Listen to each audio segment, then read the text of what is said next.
పిల్లలు, ఈరోజు మనం ఒక మంచి కథ చెప్పుకుందామా? అహంకారమే అసలు శత్రువు. ఒకసారి ఓ సింహం అడవిలో నుంచి పోతూ చెదపురుగుల పుట్టపై కాలు వేసింది. వెంటనే అవి ఒక్కసారిగా అరిచాయి.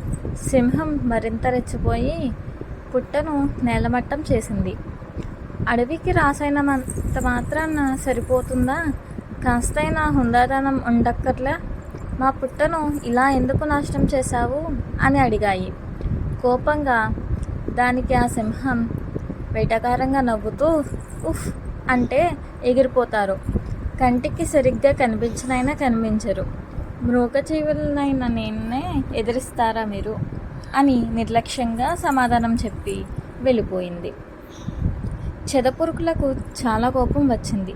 ఎలాగైనా ఆ సింహం పొగరు అంచాలని అవన్నీ కలిసి ఒక ఆలోచన చేశాయి. అప్పటి నుంచి కనిపించిన చెట్లను మొక్కలను పట్టాయి. చూస్తుండగానే కుందేలు, జింకలు, దుప్పులు వంటి జంతువులు ఆహారం దొరకకుండా చేశాయి. దీంతో ఆ జీవులన్నీ అడవిని వదిలేసి మరచోటుకి వెళ్ళిపోయాయి.